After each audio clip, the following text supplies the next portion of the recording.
Awesome. Thanks so much, Marcy, for the introduction. And nice to see you all, and great to be presenting in the Tools and Technology seminar. So the topic of my talk is, ranking and reweighting improves out of distribution robustness. And as you might have seen from the name, I do not have a concrete medical application in mind, but I think many of the techniques that I present could be used for in medical contexts, and I would love to hear from you guys regarding that. Okay, so so I think like before I get started, I just want to give a little bit of overview of my past research to see what kind of work do I do. So I know this is the Tools and Technology seminar, and my research is on people and technology. So a little bit related to tools and technology. Okay. So, and especially I build machine learning and deep learning methods to understand people and technology. So in some of my past research, what I've done is I've looked at this large clickstream data of what articles people read, how much time they spend reading on it, to understand what are the stable and the evolving interests of people, so that we could so that we could construct better user profiles, and we could personalize content for them on New York Times or Boston Globe or Wall Street Journal, and so that they have better user experience online, and recommendations are one part of it. Okay. So there is some in this particular work, we built a neural network which combined the simplicity of matrix factorization plus the flexibility of neural network to give a state-of-the-art performance on building these efficient and interpretable trajectories. Then another work, we did an experiment. So here the idea is that if you want to target, let's say, think about your any online online newspaper, say in this case Boston Globe, right? And newspapers, as you all know, nowadays have subscription-based models, right? So you have to be a subscriber in order to continue reading. But what happens is that people lose interest and they cancel their subscription. So in this experiment, what we're trying to see is how to proactively target discounts to people so that they would not cancel their subscription.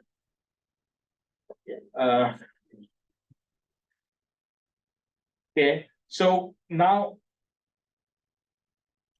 unfortunately, the problem is that that whether somebody cancels or not, or whether somebody continues to be a subscriber, is only observed in the long term, right? But you have to target them discount now. So you have to target an intervention right now with the hope that in the long term, maybe year, 2 years, 5 years from now, they continue to be your subscriber. So think about that, a good application of that is also in a medical context where you want to target the treatment, some dose of a medicine right now, but the outcome would only be observed 5 years later to see whether the person survived or what's their quality of life, right? So how could we use short-term information about the person to target discounts in this case that are better in the long term? Okay, that improves some long-term outcomes. So we developed an approach that uses surrogate variables to target discounts to people, like personalized discounts, personalized treatments, so to say. And we came up with an optimal policy, that is what discount to target to which person, so that the cancellation of subscriptions of people are minimized over a long period of time, which in this case was 3 years. Okay. So this was some of my recent work that I did, and there are some key assumptions buried in here, right? Okay. So there are some key assumptions buried in my past work on content analytics. So first of all, we assume stationarity. We assume that people's preferences and their content consumption patterns stay stable over time. Okay. We also assume that there is a stationarity in the user panel. We track an existing set of users over time, and we assume that no new people come in our panel over time, right? And finally, a third assumption that we make is the group proportion stationarity. That is the relative proportion of people that are in a training set versus in a testing set. This stay more or less constant, right? So, for example, the number of people commenting on an article from India or China stays the same in the training versus the test set, right? And so basically, all of these three assumptions, they are related to this idea of a distribution shift. And the idea is that we want to build machine learning models that are robust to out of distribution data. And in the next few slides, I will show like how out of distribution data could creep into such a scenario and like how we could mitigate that.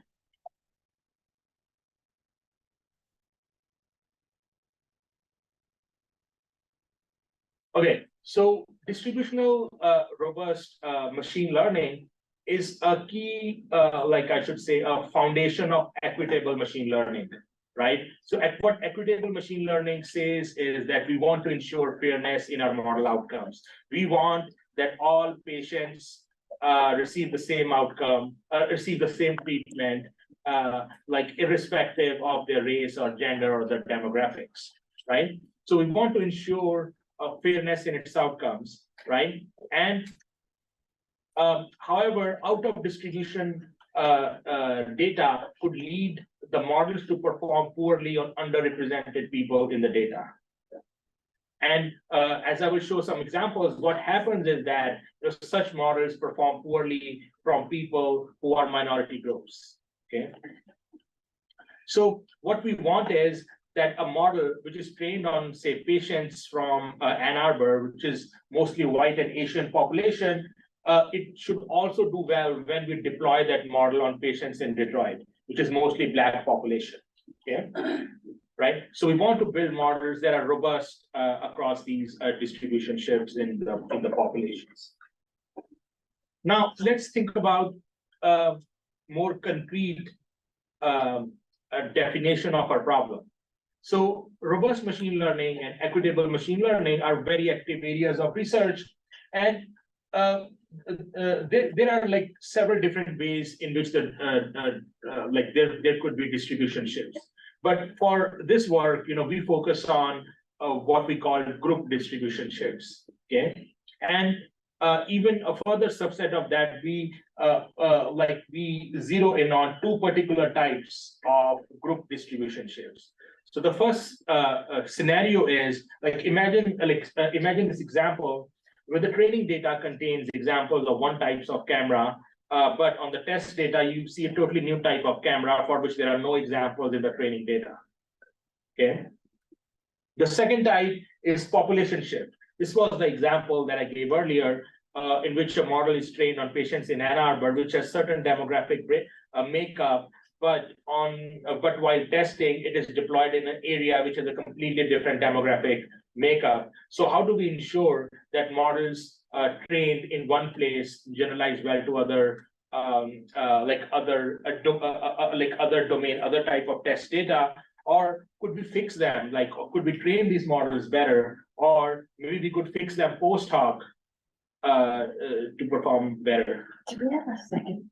Yeah, so I think let's try the USB. Yeah, let's try it. Yes. Sorry, everybody. Hold on one moment. Having some in-room technical difficulties. No. So okay. So let's. Yeah. So this was it, right? Yeah, I think so. Yeah. So I'm okay. not going on this side. That's not the limit. Aaron thought that might be.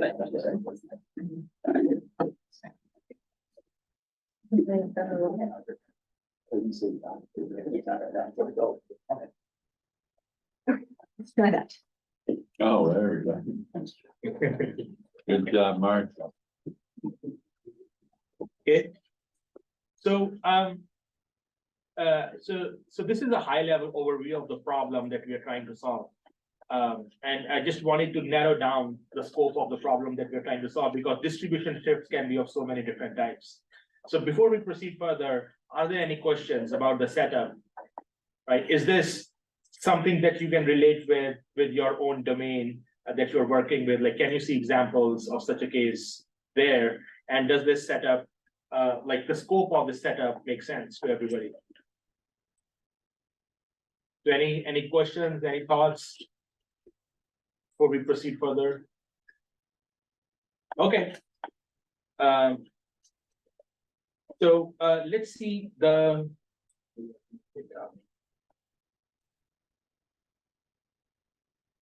Let's see the like the formal problem definition and setup. Okay, so we assume that we are given data to us, that we are given access like X and Y pairs, the features and the output labels, and we're also given group identities, right? And let's assume that there are some n examples in our data. And what we want to do is the statistical inference task is we want to infer the model parameters of some model theta, right? And our data is split into training data, D-train and D-test, and we only have access to the training data, right? So just to go back to the earlier example that I gave, we do not have access to, if our model is trained on Ann Arbor hospitals, we do not have access to Detroit data at all. So we cannot even look at 1% of it and change the predictions of our model so that it predicts well on that population composition, right? So we just have access to the data that we have, like from Ann Arbor, okay? And like the models, the model parameters are estimated via the simple ERM, simple empirical loss minimization, where you assume some loss function, your favorite model could be like a neural or a non-neural network or what have you, that you just want to minimize the loss over all these n examples and to estimate, to get the maximum likelihood estimate of these parameters theta. Okay, and then you want to make a predictions y hat based on these theta parameters that you've estimated.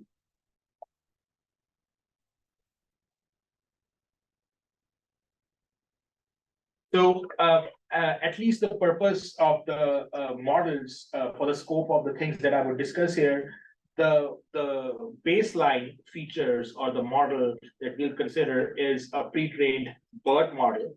So BERT is a precursor to some of the LLMs that all of you hear about these days. Okay, so BERT is an encoder model which takes in input text and gets you and outputs representations, real valued representations of those texts. You could use any other model here, or like whatever I'm gonna say in the next few slides is still applicable to a different model, like Robota or like XLNet and so on. So, but we just chose BERT because like it's probably the most well-used model for such a context, and it's at least parsimonious to estimate like BERT embeddings for this type of data. Okay, and the model performance, okay, is evaluated using worst group accuracy, right? So this is in contrast to standard machine learning, where you look at mean squared error or classification error or mean absolute error or something like that. So in this case, so the mean error hides the worst group accuracy, right? Like, so you could still build a model on Ann Arbor patients and could do well if you look at the mean, like the average accuracy on patients in Detroit, right? But what it's hiding under the hood is that it's performing like far subpar on the people that belong to the minority group, right? So we want our model to do well on the on the worst performing groups, which are typically in most cases are the minority groups also in the data. Okay, so now that I've described the problem and this simple empirical risk minimization framework, and I've described our evaluation metrics, let's see how is this problem currently solved. What's the state of the art? Okay, so the state of the art, like there's this idea about minimax robustness, right? So what we want to do is we want to train the model to minimize the error of the worst performing group. Okay, So you want to take a max over all the groups, G belonging to capital G. So take the max loss of all the groups and find the parameters that minimize the max loss, right? The simple minimax loss that you want to do. And as I said, like our evaluation metric is the worst group accuracy. So it's a natural objective to minimize, right? Like, and as you know, most of machine learning like is about convex learning objectives, right? Or something that could be easily optimized, right? Like, so that's what people thought about, thinking about convex surrogates of this non-differentiable objective function that can be optimized easily, okay? So, and there have been many approaches that people have proposed on this minimax framework to solve the group distributional robustness framework. And there are some approaches like, DRO, distributional robust optimization, group DRO, and all these approaches at a high level, what they try to do is try to find like a convex approximation to this objective function and trying to solve that, right? Now, a key assumption made by these approaches is that that the low worst group error on the training data would imply that on the test data also we would get low worst group error, right? Which could be a very, very strong assumption, because implicitly you are assuming that the worst group on training data is similar to the worst group in testing data. Okay, like a priori, without any knowledge, that's a very strong assumption to make, right? But the fact that people have been doing these things is because, like most of the machine learning research proceeds, we have an objective function that we can easily optimize.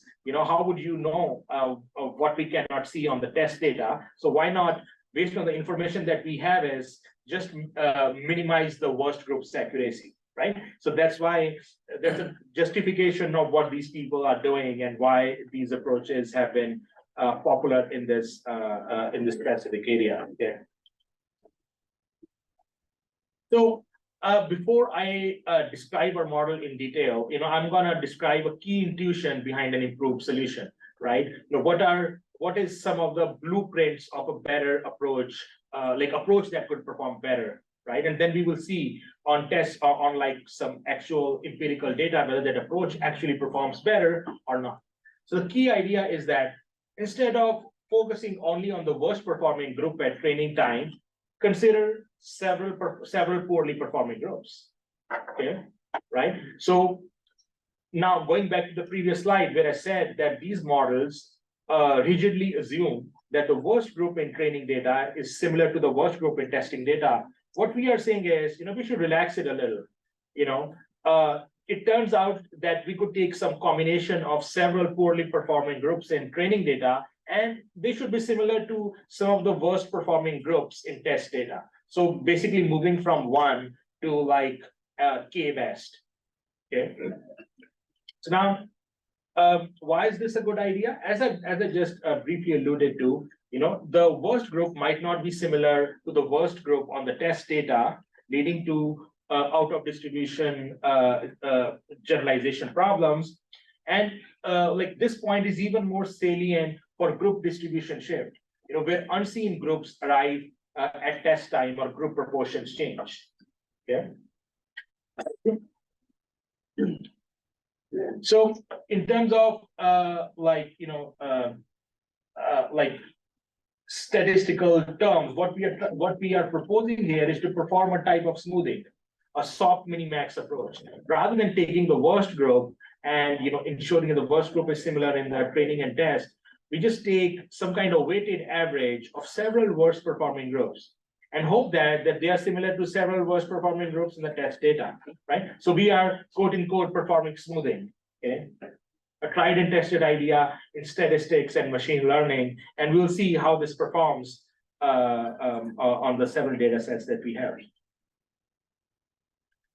So now, sure, like this is that we should perform smoothing is a high level idea, okay? But how do we operationalize this? How do we come up with an algorithm that would do this type of smoothing, okay?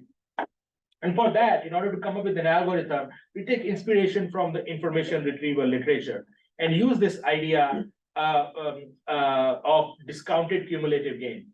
Okay, so the idea is so discounted cumulative gain to differentially reweight the different groups during the training process. Okay, so those of you who are not familiar with discounted cumulative gain, so it's like used for ranking search results. So the search results that you get on Google or Bing, like there are criteria to weight those results based on relevance. Okay, and what DCG does is it does the logarithmic weighting of those results. Okay. Yeah. So our key idea is that we should use like a simple objective function, like a discounted cumulative gain, to differentially reweight the various groups during the training process, and then like hopefully the worst performing groups will get higher say in the model parameters, and we could generalize better.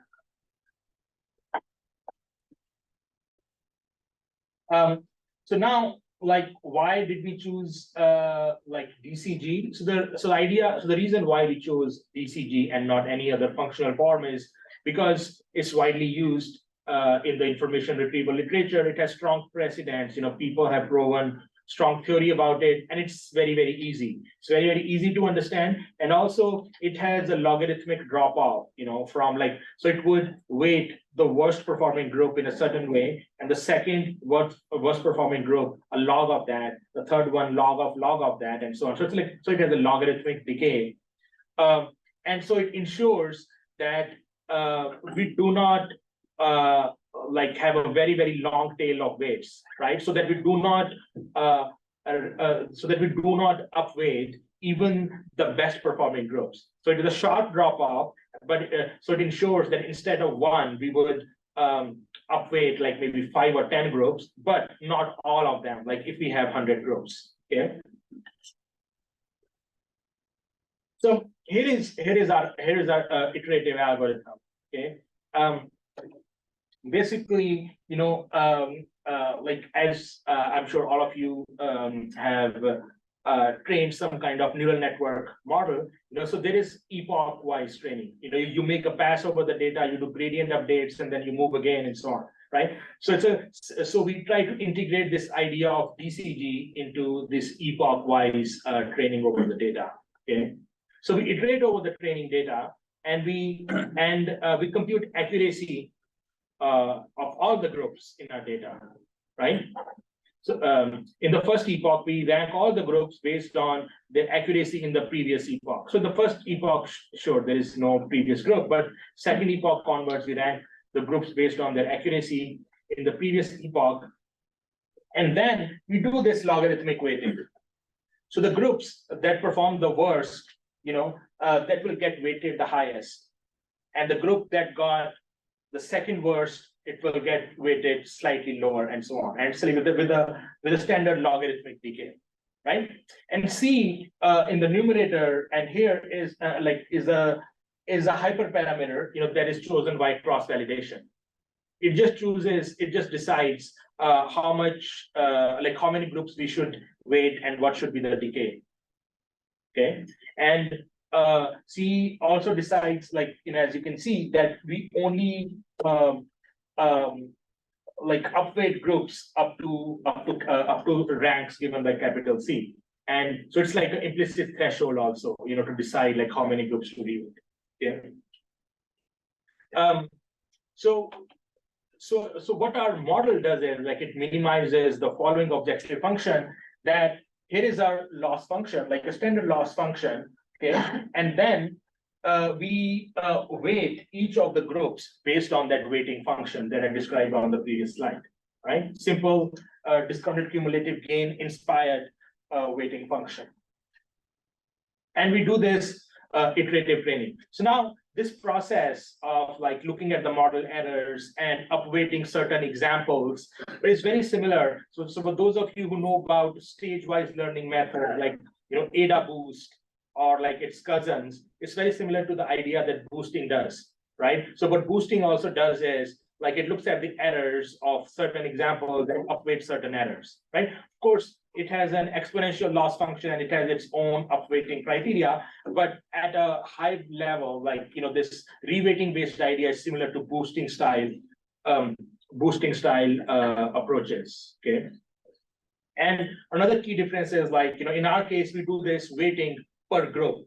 We upweight all the examples, all the observations in a group, as opposed to some of these stage-wise learning approaches, which are observation-based, which would compute error of each observation, and it would upweight like each of them by a certain amount. Okay, so like this default idea that I said, it upweights all the sample in a group. But we could be even smarter about this. We could only choose to upweight the misclassified examples from a group, right? So if, let's say, there's a group containing a certain demographic group, which is minority, and for which we get very, very high errors, so maybe we should like, why upweight all the examples in that group? Maybe we could upweight only the misclassified examples from the group. And the objective function changes slightly, but at a high level, the blueprint of the algorithm stays the same. Now, so that was the algorithm. So now let's try to understand why it works, right? Like, why, I've given you intuition that instead of doing minimax, we are doing soft minimax, right? So instead of assuming that the worst group in training is similar to the worst group in test, we are assuming some weighted combination of worst groups in training is similar to some combination of worst groups in the test, right? But why does this approach work? So in order to understand like why some of these models, some of these baseline models, I should say, that are not distributionally robust, that they perform well on average, but worse on some of these underrepresented groups in the data, is due to spurious features. Okay, so the spurious features are features that are correlated with the label, but their correlation would switch labels. Maybe they're positively correlated on training data, but negatively correlated in test data, right? So, for example, in our case, like the empirical scenario is we have reviews from users and we are trying to predict what rating they would get, right? Like, is it a 5-star review or a 4-star review or something? So in that case, like an easy spurious feature to see is the writing style of people, right? So because like a vanilla model, like a vanilla off-the-shelf model, it does so well on average, but does poorly on some of these minority groups, is that it has latched on to the writing style of people. It is seen that when somebody doesn't form like fully grammatical sentences, or like, like punctuation is bad, that person also writes really bad reviews. But this is a feature which is not generalizable, because on the test data, that correlation might not be present. Like, there might be like all well-written responses, right? Now you could generalize it to like other examples, like in medical domains, where it could be spurious features with demographics of people, that they are present with one sign in training data, but with the reverse sign on the test data, or like no correlation on the test data.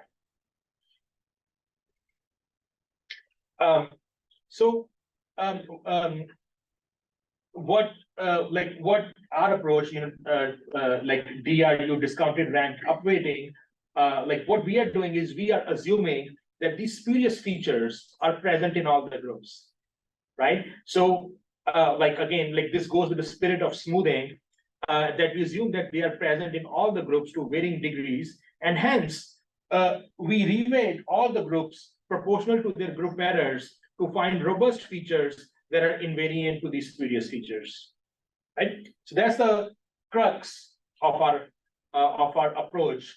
That we assume that the spurious features are scattered all over, right? And it's just the extent is different. The spurious features might be present to a smaller extent in groups that perform like that are majority groups and for which the model performs really, really well, right? We take this agnostic approach that we do not know which groups have the most spurious features compared to the other approaches that people have proposed, where they strictly assume that the worst performing group on the training data has to contain the spurious features. Okay, so before I proceed further, there are any questions? Yeah, Question. oh, okay. Go ahead. In your two examples, one you had no notion of it was totally out of distribution, like it was a different camera type altogether, well, not in your training set. In your second example, it was just the proportion. Proportion was different. But I'm curious, in your method, are you assuming that you have access to the group label at test time? Can you make decisions based on like the group of the person that you're trying to make predictions for? Yeah, so I think like the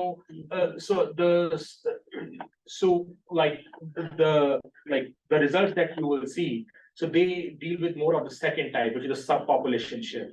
That all the groups are there, but their proportions change, right? So the first type of example that I gave, a new type of camera, that's like the more extreme type. In that case, like our approach could still work, but like it doesn't work as well because we do not assume that we have any knowledge of the test group memberships. I guess so. Then the follow-up question is, why do you have to have a single model that is applied to all instances equally? Could you train separate models for each group?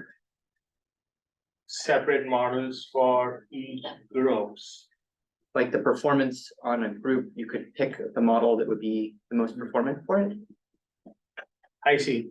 So then how would you combine those models? Well, you're given an instance to score, and you pick, what group they are, so you pick the model and you score them. I don't know what you mean by combined. Okay, so you were saying, I see.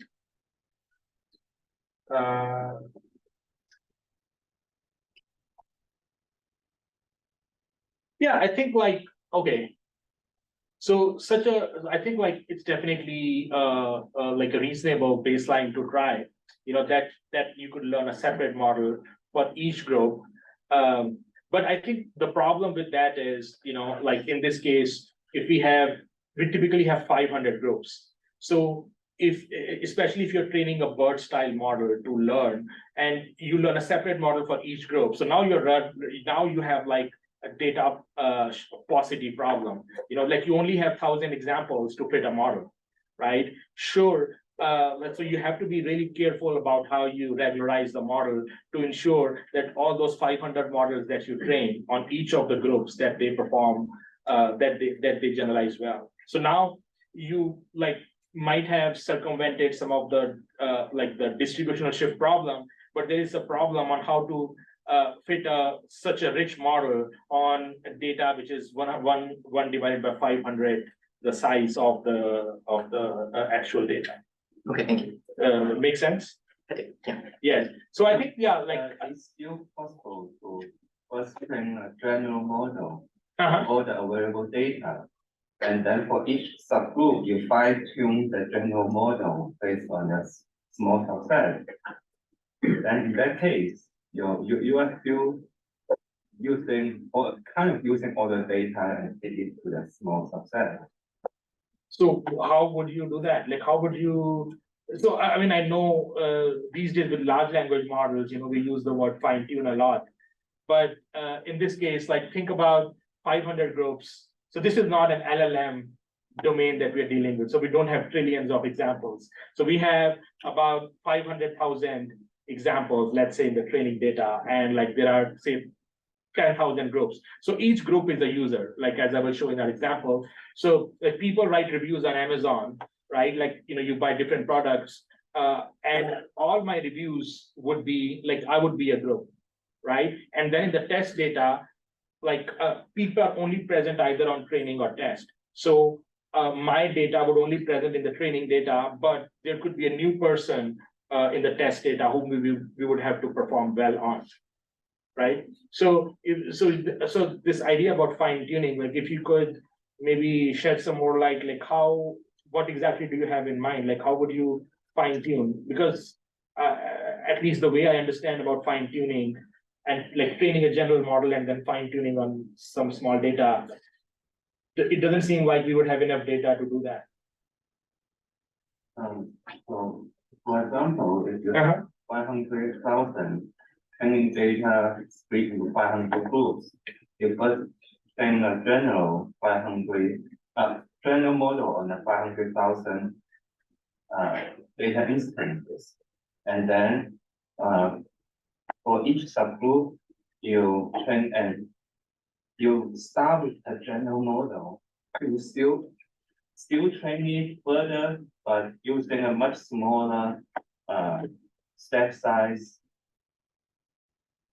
and then you train just for a few epochs. Then Okay, so you are saying that train one general model just as the baseline that we are using here, and then you take a given subgroup and you make some gradient steps on that. Yeah, just make the learning rate much smaller and doesn't take that much effort. But still, but how will it address the like the spurious feature problem, right? So what if I mean, even if all the groups had equal predictive power and had similar distribution of spurious features, sure, this such kind of an approach could work.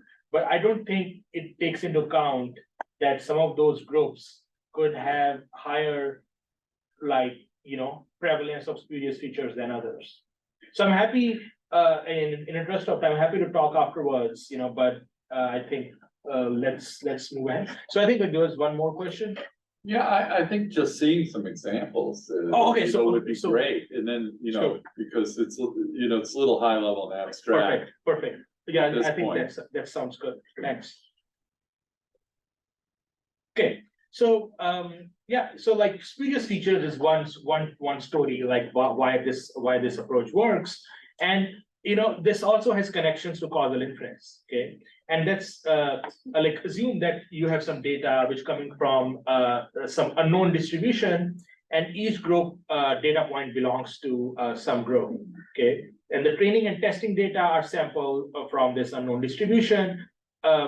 And we assume that there is very little overlap between the D train and D test. Okay. Right. So if you assume that, then out of distribution generalization can be seen as a sample selection problem. Right. So it's like certain examples are more likely to be included into training data versus testing data. So it's like a selection bias issue. Okay. And because what you would have wanted to do was like the X train and X train and X test were sampled uniformly at random from this underlying distribution, but assume they are not, right? That there is some feature, maybe some demographic or writing style based on which a data point is more likely to be in the training data than in the testing data. Okay. And so if you and so what are some of the common approaches to deal with such kind of a selection bias issue? So as we know, like for observational data, there are approaches such as propensity score matching or like IPW or its cousins, that maybe you could have doubly robust version of IPW. You could use such kind of approaches to address these issues. So turns out with some algebra, you could see our approach is just inverse propensity weighting, but where the propensity weights are the group errors, right? So the groups that have higher errors, we are weighting them higher. We are giving them higher propensity weights compared to the groups that have low errors, okay? And this IPW connection also shows that we don't have to constrain ourselves to just the group errors, that we could move to other properties. Like we could maybe have a broader array of features on which we could rank groups. So for example, we could rank based on group size. Maybe the groups that are really, really big are somehow contain lots of spurious features and need to be dealt with separately, or how similar are the groups to other features, or the entropy of the labels and so on, right? And so now let me show you some of the results, and then I'll. So this is like part of some of the ongoing work where we are using multiple features as opposed to just a group error to rank the groups and like do it in our like discounted rank upweighting setup. Okay, so so like the data that we have. Like there are three common data sets that people use. So one is the Amazon data set, where there are Amazon reviews and you want to rate the reviews on a scale of 1 to 5.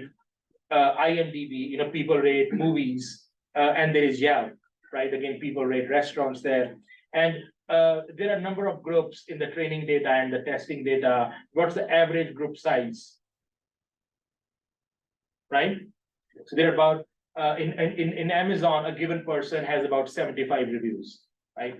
And in a group, for IMDb, like an average person had 25 reviews. Okay, for Yelp, it had about 100. So as I said, like a group here is a person, but it doesn't have to be like it could be group could be like a demographic feature, like you could construct a group based on some demographic attributes. Why we constructed a group based on a person? Because these are some of the data sets that people use in this literature. So we wanted to stick to that and not change the goalposts to show the efficacy of our approach. Okay. What does out of distribution here mean? So the out of distribution here is on the test data, like the reviews are from a different person. Potentially a different movie that they have rated. That they hadn't been, and that person wasn't in the training. No, it was not. Yeah. So let's say I was in the training data, and you were in the test data. So, and so the idea is that there will be some spurious features. Maybe my writing style is significantly different from other people, and that will not generalize well. Yeah. So here are some so if you were to run a baseline model, which is simple empirical risk minimization. Take any state-of-the-art model, how would it do on these data sets, right? So this is the average accuracy, okay? So you can see the average accuracy is like, in the 60s and 70s, it does reasonably well. This is the 10th percentile group accuracy. So basically, if you were to rank groups in terms of their errors, like what's the accuracy of the 10th, the group at the 10th percentile? And the red one is the accuracy of the worst performing group. Okay. So now you could see that like moving from training to test, and this is a slight drop off on the average accuracy, right? But what this average accuracy is masking inside it is like a big discrepancy in the worst group accuracy, right? So note that the worst group here, it's not the same as the worst group here, because I'm in the training data, but I'm not in the test data. So it's just some other person. We don't know who that is. But like whoever that person is, the accuracy was 12%. Okay. And again, you could see a big drop off from 26 to 15 and 41 to 18. So the goal of our approach, and like any other approach in this, is to improve these numbers without hurting the average accuracy much. Yes. Yeah, I got a question. So how we get this average group accuracy? So is it weighted based on the group size, or no? So there is no weighting. This is like simple, like you train any model that is agnostic to group structure, okay? And then you compute the accuracy, and this is just the average for each group. Yeah, if that was your question. Oh yeah, just so each group has a weight of 1. Basically, right? So then again, each group has a weight of 1. So it's like, what's the average of each group? Okay. So that's why. So the reason for that is the bigger groups should not have. Yeah. They should not drive this, right? Yeah. Yeah. But this is like any off-the-shelf method that you run. Like, how would it perform? Right? It's totally agnostic to group structure. It doesn't do anything with it. Okay. Sorry, one more question. Yeah. How skewed are the groups? Do you have power users and some long tail of very few users? So in this particular data set, like, the data set is created in such a way that all the users have 75 groups. All the users have at least 75 reviews. At least. At least. Some people have more, like, some people have 200-300, but like there is not a strong like power law behavior here, right? But yeah, there are also not people with 2 reviews. So that's how the data set was created. There are, again, like as part of this ongoing research, we're trying to come up with new data sets ourselves because we see that there are some limitations in the setup that is there, like it might not be fully represented. Yes. This might be a stupid question, but in a number of groups, you have 2 entries. What are the differences? So it's training and testing.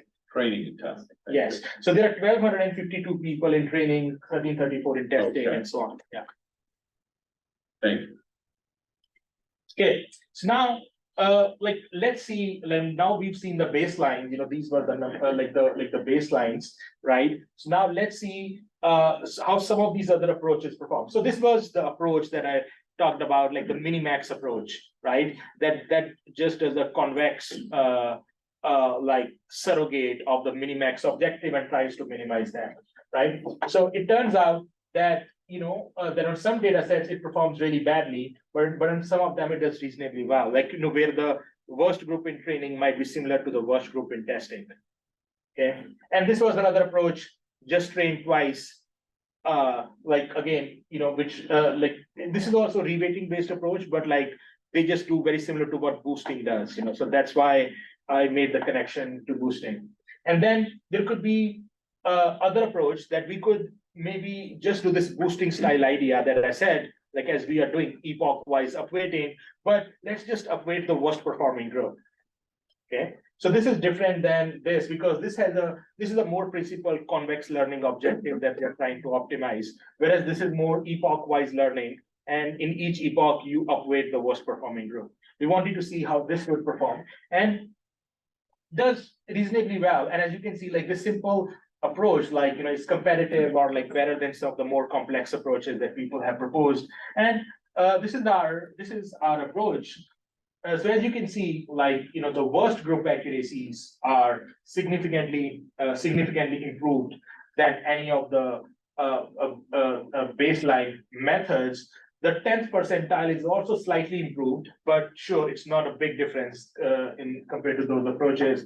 And the average accuracy is slightly worse than what the simple empirical risk minimization was doing, right? So which shows like, and people have already observed that there is this trade-off, like even with this so much literature on fairness, when you're trying to enforce fairness on different groups, that you hurt the average person or the average accuracy a little bit in order to ensure fairness, or in other words, that there's a cost, like a slight cost of fairness, right? So that's what we see here. Like, there's like a slight drop off in accuracy. On IMDb, it's kind of similar, but again, these are like some idiosyncrasies of these data sets also, and we definitely need more data sets and more evaluations, like to understand these things. Okay, and again, like it's a apples to apples comparison. All the approaches had access to the BERT fine tune for the word, because it's the input text and how do we encode the input text into some representation. So everybody used the BERT fine tune.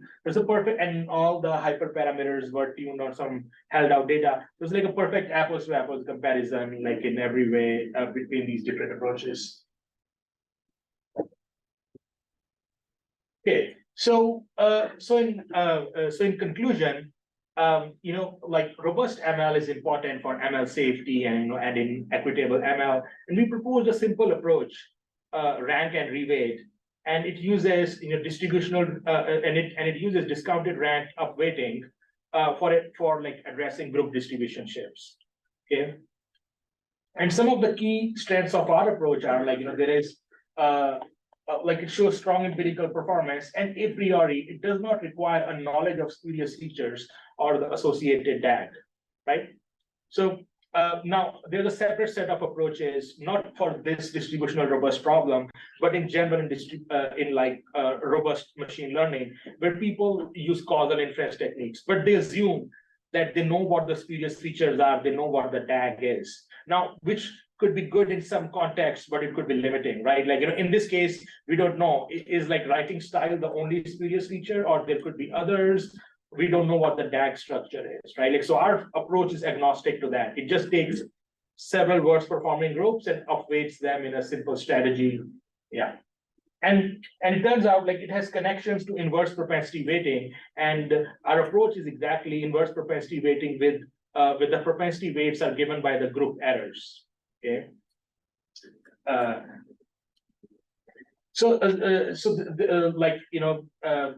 some ongoing work that we are doing is like rather than just using the group error, use bunch of other group attributes to rank those things. Okay, so then this would be a more generalization that we would have a more like broader range of propensity weights rather than just based on the group errors. Okay, so we're looking at things like group size, entropy of labels, how random is like, because there are some people who would write reviews and they would just randomly hit a 3 or a 4 or a 5, right? Or there are some people who would write like a 1-line review. The movie was really good and give it a 2-star because there's like a person-to-person variation, right? And somebody would write a very scathing review and like still give it a 4 stars, right? So there's a person-to-person idiosyncrasies in the way they review things. And so like entropy of labels, or like, or the current group gradients could be like other features to look at that.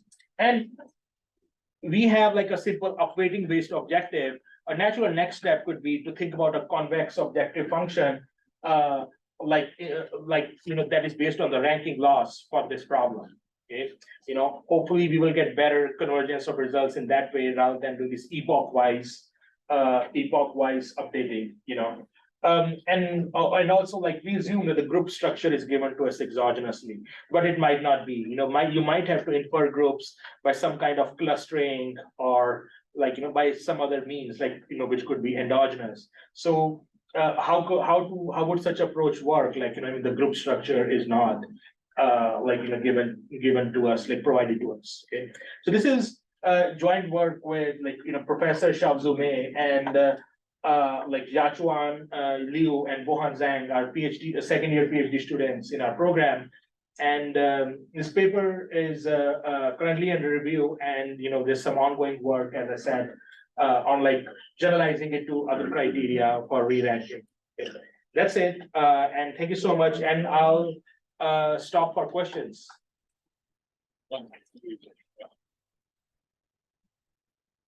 Yes. You go back to slide 18 for a minute. Oh, my God. Okay. There's somebody right. I just had a question. Yes. Because like the reweighting, there's kind of like a whole spectrum for options. Okay. Like in the baseline, everything's considered equally, and then of course, like the common case dominates with those poorly on other groups. And then like on the other side, there's the worst off weighting where you only look at first performance. And then yours is kind of somewhere in the middle, where you look at the average error within a group and you do some log function based. Yes. On I'm curious, did you explore like instead of like a log function based on the ranking, just actually use like multiplying by that average group accuracy instead? Like, did you try that? That's a great question. So the reason we use ranking instead of actual numbers is because of calibration issues. Right, so like actual group errors could be very, very close to each other, right? Like some group errors could be, let's say, on some scale number, they could be 5 versus 4.5 versus 3. So in terms of the weightings, they would be very, very similar. Yeah. Right. So that's why like ranking ensures better separation between the different ranks. I guess what I'm trying to say is like if the loss functions are so close to each other, yes, then like if the ranks differ, then like basically just a small perturbation could shift the ranks, and maybe those two classes should be weighted relatively equally. Yeah, that's kind of I see like what the performance is looking like.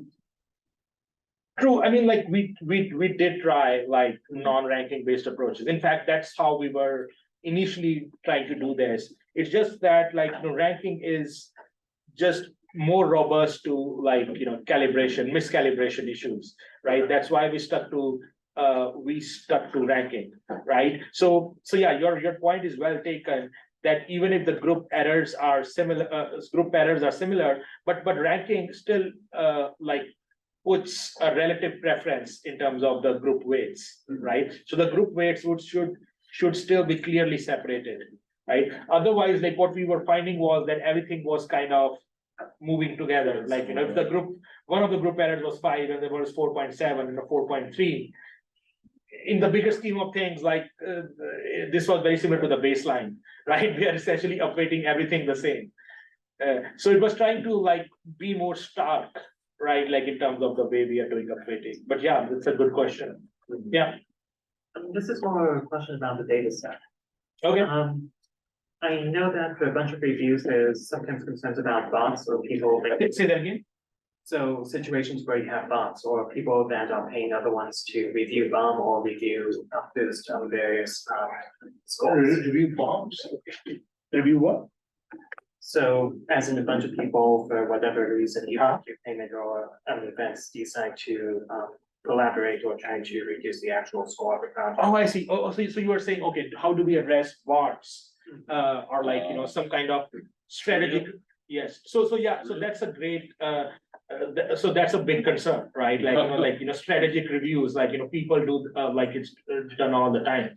So these data sets, at least 2 of them came from this paper from Stanford, on this robust machine learning benchmark. And what they did, like, they describe all the details. And these were some of the things that we were worried about, that what if there are strategic reviewing, like, that you just give 1 star to the reviews of a given restaurant or a different product. So they built some classifier to detect some kind of fake reviews or, like reviews that might have been strategic in some way and then remove those. Right. And like also this idea that each person, like, was only kept to 75. So they have good justification for it in terms of like ensuring that the model runs that and the data set is representative, but still it's not too trivial. Right. So yeah, so some of those issues were definitely addressed, but I think there could be still some of these more issues because they still built a classifier to weed those things out. Yes. Some groups are more close to others. Say that again. So here, some groups are intrinsically more close to others. For example, in right-hand film reviews, Chinese and Singaporeans tend to have the same grammar mistake like that. Yes. So, is it more appropriate to put some weight for groups that are more similar, to have a lower weight for groups that have they are similar to other groups? Yeah, so that's a good question. And did I have it? I think I had it somewhere. But one of the things that we are looking at is that maybe the weighting should also take into account similarity of groups. Right. So like currently we are just looking at errors in an IID way. We are looking at independently for each group, what's the error and upweight based on that. But that maybe somehow consider the similarity or the network structure of the groups for these issues, that there could be correlation in the review patterns of some groups, right? Like even if each person, each group is an individual person, people from same country could write similar types of reviews. So like, have like a separate criteria for re-ranking, like separate feature on which we re-rank based on that. I think we are right about at the hour, so we should probably wrap up. I do just want to pass along, there was a comment of appreciation in the chat for thanking you for thought-provoking talk, saying that they look forward to sort of. Thank you so much, and thanks for the great question.